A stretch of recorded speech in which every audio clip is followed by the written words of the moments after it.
Hello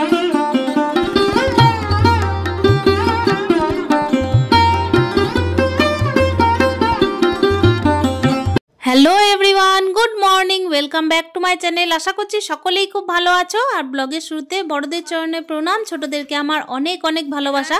Birbhum জেলার ছোট্ট একটা শহর থেকে আমি সুধা আবারও চলে এসেছি নতুন দিনের নতুন আরও একটা ব্লগ নিয়ে। তো চলো আজকের ব্লগটা এখান থেকে স্টার্ট করা যাক।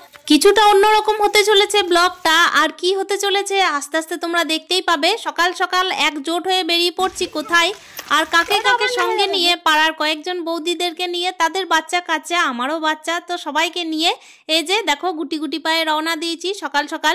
আসলেই খুব একটা সকাল বলা যাবে না, প্রায় ঘড়ির কাঁটায় বাজে 11টা। আর দেখতে পাচ্ছ অনেকটাই কাছাকাছি চললাম বলেই কিন্তু হেঁটে যাওয়া। আর আমার ছেলে এদিকে সাইকেলটা নিয়ে নিয়েছে ওর সুবিধার্থে আর কি। আমরা সবাই মিলে যাচ্ছি পিকনিক করতে। এই যে ছেলে এসেছে সাইকেল নিয়ে, আমরা বেরিয়ে পড়েছি। খুব কাছাকাছি পিকনিক চললাম, একদম ঘরোয়া পিকনিক। ঘড়ির কাঁটায় এখন 11টা বাজে, কিন্তু আমরা এখনো মুড়ি খাইনি। আমরা জানি না কখন ভাত খাবো। সকাল টাইমে ছেলেকে একটুখানি টিফিন করিয়ে এনেছিলাম, যদি বা দেরি হয়ে যায় সেই জন্যই। তো চলো এমনিতে দেখতেই পাচ্ছ ঘড়ির কাঁটায় কিন্তু ওই যে বলে ফেললাম 11টা বাজছে। এর মধ্যে রওনা দিয়েছি একেবারেই আমাদের লোকাল এরিয়ায় কিছু কিছু মন্দির আছে, তো ওই কাছাকাছি এরিয়ার মধ্যেই কিন্তু আমাদের পিকনিক স্পটটা আর কি করা হয়েছে। পিকনিক স্পটের মধ্যে কিন্তু অনেকেই আগে পৌঁছে গেছে, যারা আর কি জোগাড় টোগাড় করবে তারা তো আগেই পৌঁছে গেছে, আর আমরা কিন্তু বাচ্চা কাচ্চা নিয়ে পরে যাচ্ছি। আজকে রোদটা দারুণ আছে, গরমও লাগছে, রোদটা মুখেই লাগছে খুব পূর্ব দিকে। আমাদের মতো কাছাকাছি জায়গায় এই পিকনিক স্পটে কিন্তু বাইরে থেকে অনেক লোকজনই আসা যাওয়া করে। আর শীতকালে মাঠে রান্না করে খাওয়ার মজাটাই আলাদা। আর কাঠের উনুন হলে বা হচ্ছে কোনো রকমের মাটি পেরে যদি উনুন করা হয় তার মতো মজা নেই। তো চলো, আর বাচ্চা কাচ্চা যখন আছে ছোট ছোট, তখন অনেক দূরে না গিয়ে কাছাকাছি কোনো একটা ভালো একটা শান্তিময় জায়গা খুঁজে নিলে কিন্তু একেবারেই মন্দ হয় না। ওই জন্যই দেখো এই জায়গাটা করা হয়েছে। বাচ্চারা এমনভাবে মানে খুশি যে ওরা প্রচণ্ড পরিমাণের এক্সাইটেড, ওরা যেন একটা মনে করছিল ক্যাম্পিংয়ের মধ্যে এসেছি। আর আমার না ভয়েসটা দেওয়ার মতো কোনো ইচ্ছা ছিল না, অরিজিনাল ক্লিপ দেওয়ার ইচ্ছা ছিল, মানে অরিজিনাল ভয়েস দেওয়ার ইচ্ছা খুবই ছিল। কিন্তু আজকে এমন একটা রবিবার পড়েছে যে রবিবারে না বাইরের অনেকে এসেছে পিকনিক করতে, আর প্রত্যেকের কাছে এক একটা করে বক্স আছে। তো ওই যে প্রচুর পরিমাণের বক্স বাজছে, তার কারণে চারিদিক থেকে গানের আওয়াজ কীভাবেই বা কপিরাইটটা চলে আসে তার তো কোনো ঠিক ঠিকানা নেই। সেই জন্যই কিন্তু আমি একেবারে এই যে পরে ভয়েস দিচ্ছি। দেখতেই পাচ্ছ পৌঁছে গেছি, আর চারিদিকে কিন্তু মাঠের মধ্যে সবাই মিলে রান্নাবান্না করে খাচ্ছে। এক এক জায়গায় নির্দিষ্ট স্থান খুঁজে নিয়েছে আর কি। আমাদের জায়গাটা একেবারে মন্দিরের কাছে করেছে, একদম শুরু থেকে সবাই মিলে রান্নাবান্না শুরু করেছে। যেখান থেকে আর কি এই চত্বরটা আরম্ভ হয়েছে, মন্দির চত্বরে মাঠ ঘাট সমস্ত জায়গা জুড়েই একেবারে পৌঁছে গেছি আমরা কাছাকাছি। আর একেবারে লম্বা রাস্তা, এই রাস্তা ধরে কিন্তু এসেছি। এত ভালো লাগছিল, দুই দিকে গাছপালা, খুবই সুন্দর জায়গা। আগে তো জঙ্গল আরো বেশি ছিল, এখন একেবারে জঙ্গলটা কেটে মাঠ করে দিয়েছে। তো আমরা এই যে চলে এসেছি পিকনিক স্পটের একেবারে আমাদের জায়গায়, যেখানে এসে দেখছি যে যারা যারা আগে পৌঁছেছে তাদেরকে আর কি রান্নাবান্না করতে। আর কারা কারা রান্নাবান্না করছে তাদের সাথে তোমাদের পরিচয় করে দিচ্ছি। ওখানে দেখতেই পেলে এক বৌদি গ্যাসে রান্না করছিল, ওই বৌদি। আর এইদিকে হচ্ছেন কিন্তু এক কাকু আর এক দাদা, তো এরা কিন্তু বেগনি ভাজছিল। রোদটা আজকে পড়েছে প্রচুর পরিমাণে, গরম লাগছিল, সেই কারণে ছেলেদেরকে কিন্তু আমি জামা কাপড়গুলো খুলে দিলাম। আর ওইদিকে দুই দিকে রান্না বান্না চলছিল, একদিকে কিন্তু কাঠের উনুনে চলছিল, মানে ইট পেরে হচ্ছিল রান্নাটা যদিও বা, আর একদিকে গ্যাসে। তো দুই দিকে কিন্তু রান্নার ব্যবস্থা চলছিল। ওইদিকে কিন্তু ওই কাকু দাদা মিলে একদিকে চালাচ্ছিলেন, আর এইদিকে কিন্তু এই বৌদিটা, মানে দুজনেই কিন্তু এক্সপার্ট। আর ওনাদের আর কি হোটেল আছে, সেই জন্য কোনো অসুবিধা নেই। আর আমাদেরকে কিন্তু সেভাবে কোনো কিছু করতে হয়নি, ম্যানেজমেন্টের দায়িত্বে কিন্তু ওনারাই ছিলেন। তো এখানে আমাদের যে সমস্ত পাড়াঘর আছে, মানে হচ্ছে ওই 2-4 জন পাড়াঘর মিলেই কিন্তু এই রান্নাবান্নার আয়োজন আর বাইরে রান্না করে পিকনিক করার আয়োজনটা করা হয়েছে। তো চলো বন্ধুরা, দেখতেই পাচ্ছ এখন মুড়ি খাওয়ার ব্যবস্থা চলছে। মুড়ি কিন্তু একটা ঠোঙা করে নেওয়া হয়েছে, আর মুড়ির সাথে কি কি ছিল সেটা কিন্তু তোমরা অতি অবশ্যই দেখতে পাবে। মুড়ির সাথে ওই যে দেখতেই পেয়েছিলে যে বেগনি ভাজা হচ্ছিল, তো ওই বেগনিটা তো ভাজা চলছে, আপাতত কিছুটা হয়েছে, এখনও কিছুটা ভাজতে বাকি আছে। আর এখানে এই যে সোনুর মাকে তোমরা নিশ্চয়ই অনেক ভিডিওতেই দেখেছো। সোনুর মা, ওই যে সোনু যে আমাকে ভালো মা বলে ডাকে, তো তারই মা। তো সে কিন্তু মুড়ি দিচ্ছিল, আর এইদিকে কিন্তু আমি ঠোঙা সবাইকে হাতে হাতে দিলাম। এরপর যে মুড়ির সাথে দেওয়ার আছে সেটা হলো ঘুগনি। ঘুগনিটাও কিন্তু মানে কড়াইয়ের মধ্যে রাখা ছিল, তো ওই ঘুগনিটা সবাইকে দেওয়া হবে এবার। তো চলো বন্ধুরা, দেখতেই পাচ্ছ এইদিকে আমার ছেলে কিন্তু এই দিক সেই দিক করে ঘুরে ঘুরে বেড়াচ্ছে। পিকনিকের জায়গায় এসে কিন্তু কোনোভাবে স্থির ছিল না। আর এই রকম দিনে তো বলো স্থির থাকাটাও মানে কঠিন, তাই না? বাচ্চাদেরই তো আনন্দের ব্যাপার। আমরা আর গৃহবধূরা কি বলো তো, এই যে একটুখানি সুযোগ পেলেই এই দিক ওই দিক সেই দিক করে মানে কোনো রকম বাচ্চাদের বাহানা অনুসারে যাই। নিজস্ব কিন্তু কোনো রকমের কোনো ব্যক্তিগত বা কোনো রকমের কোনো ইচ্ছা প্রকাশ আমরা করি না, বাচ্চাদেরকে নিয়েই সব। আর আমার তো ব্যক্তিগত জীবনে বাচ্চাকে নিয়েই সমস্ত কিছু। এই যে ওকে নিয়েই আমি এসেছি, আদার্স কিন্তু আমার বাড়ির আর কেউ নেই, দেখতেই পাচ্ছ। তোমরা কিন্তু দেখতেই পাবে ভিডিওর মধ্যে যে ছেলেকে নিয়ে আমি সব সময় কিন্তু নানা রকমভাবে ঠিক রকমভাবে আর কি চলার চেষ্টা করি। যে সমস্ত জায়গায় ছেলেকে নিয়ে যাওয়া যায় শুধুমাত্র ছেলেকে আমি একাই নিয়ে যাই। আর ওই যে এখানেও চলে এসেছি, সুন্দর একটা পরিবেশ দেখতেই পাচ্ছ, এত সুন্দর গাছগুলো আর এত সুন্দরভাবে সবাই মিলে বসে আছি। বেশ খোলা মাঠ, চারিদিক থেকে হাওয়া। আর আজকে না হাওয়াটা বলতে কেমন ধরনের হাওয়া বলো তো, বেশ মিঠে হাওয়া। মানে এই যে শীতকালীন যে মিঠে রোদটা তার সাথে হালকা হালকা মৃদু হাওয়া। খুব যে ঠান্ডা হাওয়া ছিল তা না, ঠান্ডা হাওয়া মানে ছিলই না। খুব সুন্দর আজকে ওয়েদারটা ছিল, সেই জন্যই কিন্তু আমাদের দিনটা খুব ভালোও কেটেছে। পিকনিকের দিন মানেই দেখবে একটুখানি ওলট পালট, খেতে খেতে কিন্তু অনেকটাই বেলা হয়ে যায়। আজকে যে মুড়ি খেতে খেতে অনেকের আবার একটাও বেজে গেছে, শুনে হয়তো আশ্চর্য হয়ে থাকবে। আমি ছেলেকে খাইয়ে এনেছিলাম বলে ছেলে কিন্তু কোনো রকমের টিফিন করেনি, তবে হ্যাঁ এখানে এসে ওই যে বোঁদে খেয়েছিল একটু, আর তার সঙ্গে খেয়েছিল একটুখানি ঘুগনি। বেগনি তো কোনো মতে নেয়নি, আর একটুও মুড়ি মুখে ঠেকায়নি।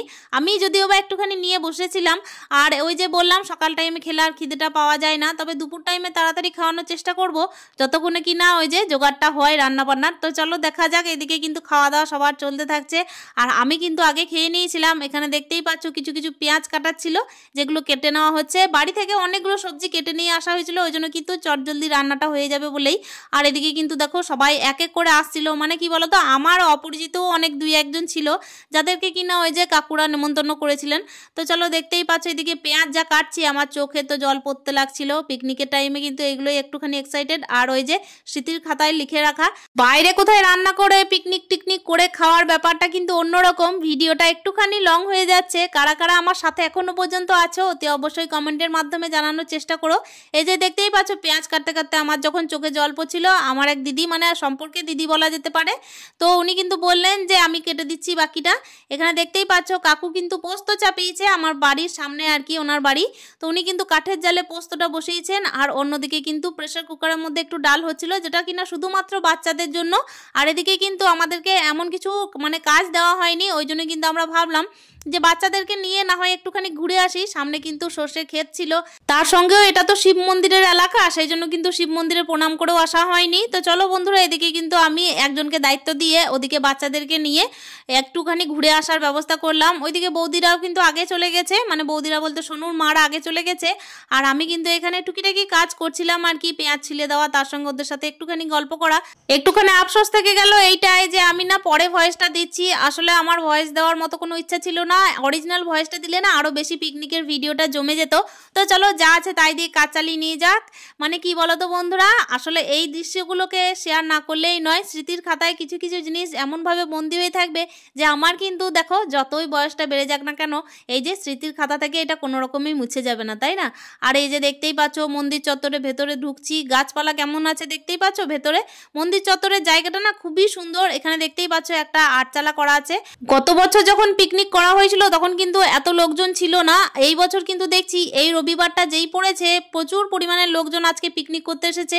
আর সব জায়গায় কিন্তু নাচানাচি চলছে, মেয়েরা তো প্রচুর পরিমাণে নাচানাচি করছিল। একমাত্র আমরাই যেন বক্স আনিনি, বাকি কিন্তু সবাই এনেছে।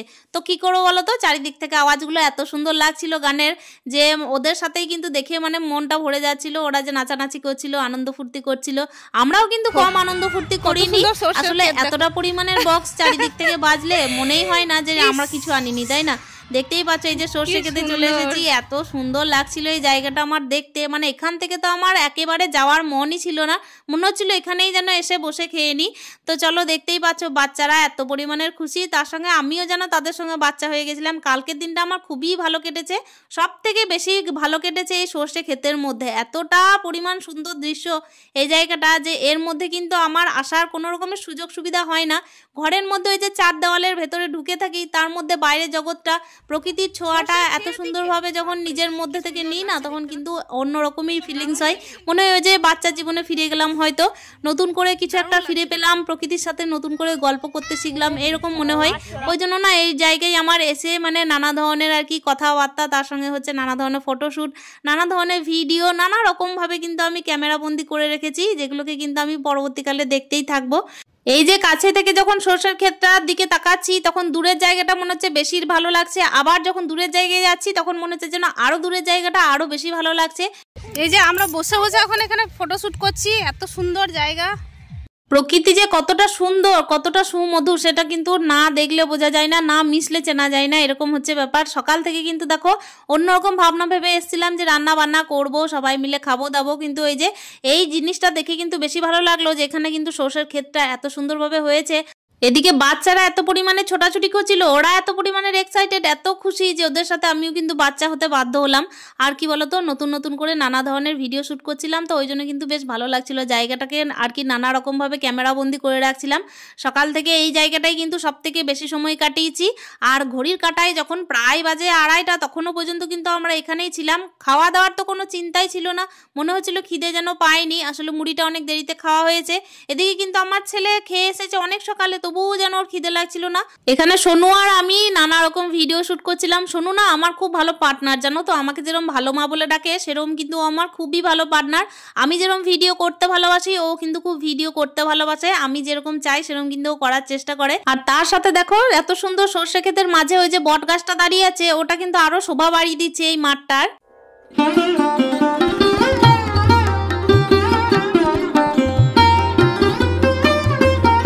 মাঠে থেকে ঘুরে আসার পরে ঘড়ির কাঁটায় বাজে প্রায় 2:30। এই টাইমে কিন্তু আমরা কফি খেতে লেগেছি। বৌদি বললো সবাই মিলে একটু করে কফি খেয়ে নাও, তো এই টাইমে দেখো আমরা কফি খাচ্ছি। আর এই টাইমে কিন্তু কফি খাওয়া মানে হচ্ছে খিদেটাকে একেবারে মেরে ফেলা।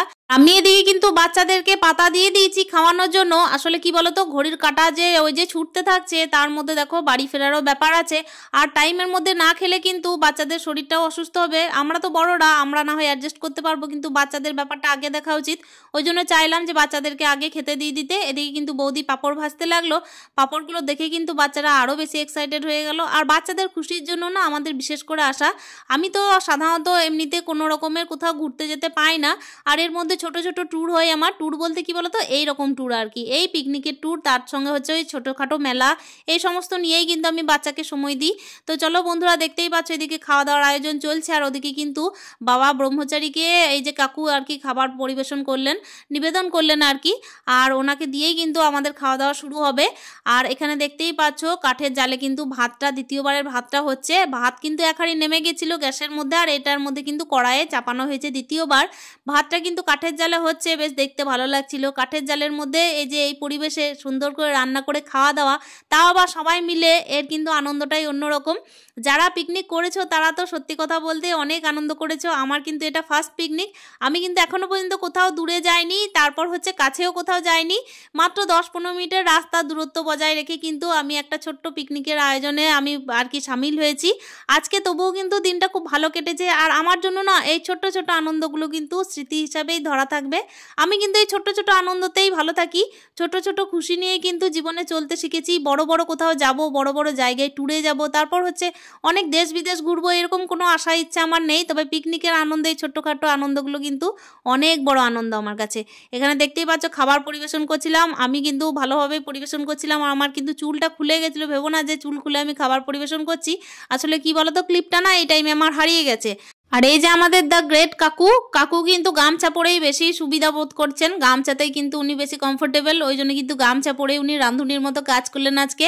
আর উনি কিন্তু সব জায়গাতেই যখন রান্না বান্নার কাজ থাকে তখন কিন্তু কাকু আমাদের সাথে হাত লাগিয়ে করে নেন। আর আজকে তো আমাদেরকে কোনো হেডেক নিতেই হয়নি, কাকুর অ্যারেঞ্জমেন্টেই ছিলাম আমরা। তো চলো বন্ধুরা, আমাদেরকে হেডেক নিতে হয়নি, আমরা শুধু খাওয়া দাওয়া করি। আর এই যে আমি একটু টুকটাক পরিবেশনে লেগে পড়েছি, বাচ্চাদেরকে দিচ্ছিলাম। আমার ছেলে কিন্তু একেবারে ভালো করে খাওয়া দাওয়া করে না, আমি যদি বা খাইয়ে দিই তবেই ভালো করে খাই। কিন্তু বাইরে এই যে পিকনিকে এসেছে ওই জন্য কিন্তু সবার সাথে বসে খাচ্ছে। আর সব থেকে বড় ব্যাপার হচ্ছে আজকের মেনুটা তো তোমাদের সাথে শেয়ার করাই হয়নি। মেনুতে ছিল স্যালাড, তার সঙ্গে ছিল পাঁপড় ভাজা, মানে পাঁপড় ভাজাটা আগে বলে ফেললাম, এটা কিন্তু শেষে বলা দরকার ছিল। স্যালাড, তার সঙ্গে হচ্ছে বেগনি, ভাত ছিল, আর তারপর হচ্ছে ডাল ছিল, ভেজ ডাল। পোস্ত ছিল, তার সঙ্গে সমস্ত রকমের সবজি, শীতকালীন সবজি মিশিয়ে পালং শাকের তরকারি ছিল, আর চিকেন কষা ছিল। তার সাথে দেখো নানা রকমের আর কি নাটস দিয়ে, মানে ওই যে নানা রকমের কাজু বাদাম, তার সঙ্গে হচ্ছে কিশমিশ, তারপর চেরি, এই সমস্ত কিছু দিয়ে একটা চাটনি করা হয়েছিল। আর তারপরে ছিল মিষ্টি, আর পাঁপড় তো শেষ পাতে ছিল, ওটা তো আগেই বলে ফেললাম। তো চলো দেখতেই পাচ্ছ চিকেনটা এখন আমি বেড়ে নিচ্ছি, এখন বাচ্চাদেরকে দিচ্ছি। আর এই যে কাকু এখানে দেখতেই পাচ্ছ চাটনি দিচ্ছেন।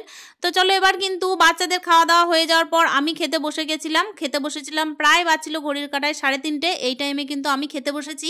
কিন্তু ব্যাপার হচ্ছে অনেকেই কিন্তু 5টা পর্যন্ত খাওয়া দাওয়া করেছে। আমাকে যেহেতু বাড়ি যেতে হবে, একা সংসার বুঝতেই পারছো, ওই জন্য কিন্তু আমি আগে চলে এসেছিলাম ওনাদেরকে ছেড়েই।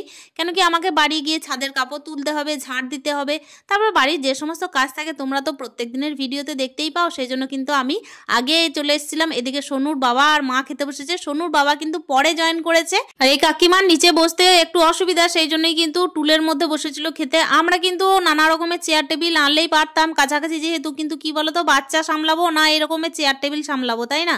আজকের ভিডিওতে স্পটলাইটে রাখার মতো এই সিনটা ছিল, মানে কবজি ডুবিয়ে খাওয়া। তো এই যে দাদাকে দেখতেই পাচ্ছ কেমন কবজি ডুবিয়ে খাচ্ছে চিকেনটা, ওই জন্য কিন্তু আমি তুলতে বাধ্য হলাম। আর পিকনিকে এসে এইরকম করে যদি কবজি ডুবিয়ে না খাওয়া হয় তাহলে কিন্তু পিকনিক ঠিকঠাক জমে না। আমরা কিন্তু সবাই খেয়েছি, কিন্তু এত সুন্দর করে কবজি ডুবিয়ে খাইনি। তো চলো এদিকে খাওয়া দাওয়ার পালা চুকলো, এদিকে বাচ্চাদেরকে তো নিয়ে যাওয়া খুবই সমস্যা হচ্ছে, আমাকে তো বাড়ি ফিরতেই হবে। ছেলেকে লাস্ট মুহূর্তে একেবারে রাজি করাতে না পারার জন্য পাড়ার ওই যে সোনুর মায়ের সাথে, তার সঙ্গে হচ্ছে আরও কয়েকজন ছিল পাড়ার বৌদিরা, কাকুরা, কাকিমারা, তো তাদের কাছে আমি রেখে গেলাম। সোনুর মাকে দায়িত্ব দিয়ে গেলাম ছেলেকে নিয়ে যাওয়ার জন্য। আর আমি কিন্তু ছেলেকে ছেড়ে সাইকেলটাকে নিয়ে আর কি ছেলের সাইকেলটাকে হাঁটিয়ে হাঁটিয়ে একেবারে বাড়ি ফিরতে চললাম। আসলে কি বলো তো বন্ধুরা, না ফিরলেও নয়, ছেলের কাছ থেকে কোনো রকমের সাইকেলটা নিয়ে আমাকে যেতেই হবে।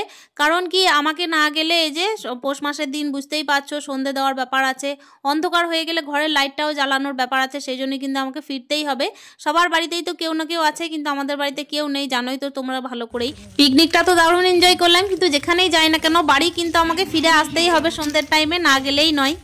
এই যে এইমাত্র পিকনিক করে ফিরলাম। আমি আগে ফিরেছি, ছেলে এখনো ফেরেনি, যেহেতু পাড়ার সবাই আছে তো সেই জন্য এখনো ছেলে ফেরেনি, তবে আসছে ওরাও। তো চলো বন্ধুরা, আজকের পিকনিকটা তোমাদের কেমন লেগেছে অতি অবশ্যই লাইক কমেন্টের মাধ্যমে জানানোর চেষ্টা করো। একটা লাইক দিও, কমেন্টের মাধ্যমে জানানোর চেষ্টা করো। তো চলো আজকের ভিডিওটা এখানে শেষ করছি, দেখা হচ্ছে অন্য দিনের অন্য আর একটা ভিডিও নিয়ে। ততক্ষণের জন্য স্টে হ্যাপি উইথ হ্যাপি মন, টাটা।